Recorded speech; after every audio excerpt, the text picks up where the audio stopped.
Blast হয়ে নিতাই মহন্তর বাড়িতে আগুন লেগেছে। নমস্কার, আমি হরেন্দ্র, আপনারা দেখছেন হার্স নিউজ।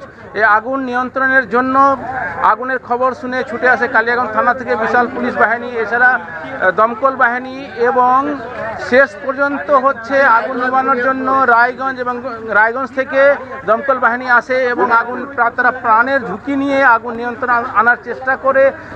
কার এখানে আগুনটা লাগছে কি বলবেন?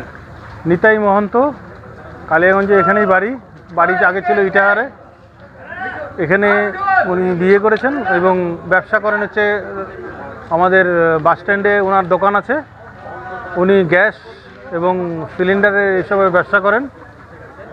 ঠিক আছে, সে ছোটোখাটো ব্যবসা করে, দোকান হিসাবে তো বোঝা যায় না। এবার বাড়িতে যে এত সিলিন্ডার রেখে দিয়েছে সেটা আমরা পাড়ার লোক অবগত না। আজকে দুর্ঘটনা ঘটে গেল। উনি যে পাড়ার মধ্যে কাউকে জানায় নাই যে এতগুলো সিলিন্ডার উনি বাড়িতে স্টক করে রেখেছেন।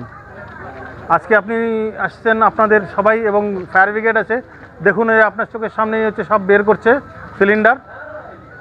না করেও 25 থেকে 30টা সিলিন্ডার তো বের করেছে এবং ভিতরে আছে, এবং ছোটো ছোটো সিলিন্ডার যেগুলো হচ্ছে দোকানদাররা আছে আপনাদের লাইটারে এবং সোনার কাজ যারা করে তারা ওগুলোতে ভরে।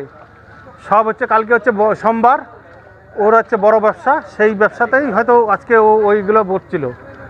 আজকে হাজারো লাইটার এবং ব্যাটারি, সব ইলেকট্রিক জিনিসের হচ্ছে ব্যবসা। ঠিক আছে, আজকে পাড়ার লোক মানে ভগবান সহায় যে বেঁচে গেল, এবং পাড়ার কেউ জানে না যে তার বাড়িতে এত মানে দাহ্য পদার্থ রাখা আছে। কি মনে হচ্ছে সব কি অবৈধভাবে রাখা হয়েছে? সব তো অবৈধভাবে, বৈধভাবে কি করে রাখবে?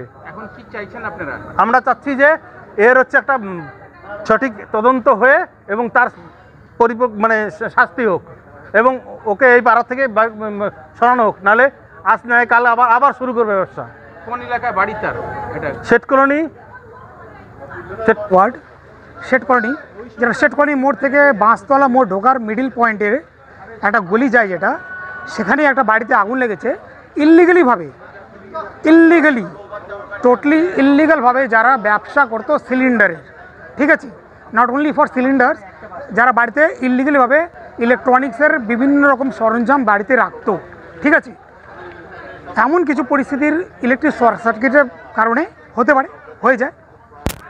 বাড়িতে যেভাবে আগুন লেগে যায়, মোটামুটি যেরকম শোনা গেল, প্রায় মোটামুটি 8 থেকে 9টা সিলিন্ডার এখানে ব্লাস্ট হয়েছে। এলাকাবাসীদের অভিযোগ রয়েছে যে সমস্ত এখানে গ্যাস সিলিন্ডার মজুত করা হয়েছিল, যেটা অবৈধভাবে, যেটা জানা যাচ্ছে অবৈধভাবে তার গ্যাস সিলিন্ডার ছিল, এবং একাধিক গ্যাস সিলিন্ডার ব্লাস্ট হয়েছে। যাই হোক, শুধু একজন তারই বাড়ি শুধু পুড়েছে, অন্যান্য এলাকাবাসীরা কিন্তু খুবই আতঙ্কের মধ্যে ছিলেন এই গ্যাস সিলিন্ডার নিয়ে। এলাকাবাসীদের দাবি রয়েছে তার শাস্তি হোক এবং তাকে পাড়ার থেকে যেন বের করা হোক, এমনই কিন্তু অভিযোগ করছেন এলাকাবাসীরা। এবং আপনারা দেখতেই পাচ্ছেন একাধিক গ্যাস সিলিন্ডার তার বাড়িতে মজুত করা হয়েছিল এবং ব্লাস্ট হয়েছে। প্রায় 3 ঘন্টার পর আগুন নিয়ন্ত্রণে আসে।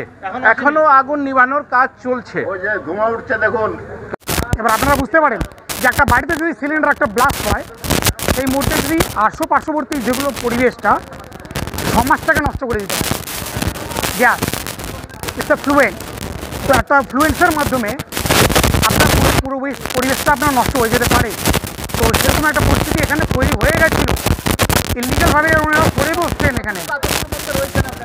আমরা কতটা আতঙ্কে রয়েছি জাস্ট আপনি জিজ্ঞেস করতে পারবেন। কিন্তু আমরা এখানে আজকে সমস্ত কালিয়াগঞ্জ 17 ওয়ার্ডের, আশা করি 17 ওয়ার্ডের এমন কোনো লোক নেই যারা এই মুহূর্তে এখানে এখন উপস্থিত নেই এখানে, জানেন না? এই বিষয়টা আমরা জানতাম না যে ইলিগালি এরা এভাবে করে। যদি এভাবে করতো ওকে, তাহলে আমি যদি জানতাম এই বিষয়টা, তাহলে আমি মিনিস্টার অফ অ্যাফেয়ার্সকে আমি বিষয়টাকে কমসে কম যেই পর্যায়ে হোক আমি জানবার চেষ্টা করতাম।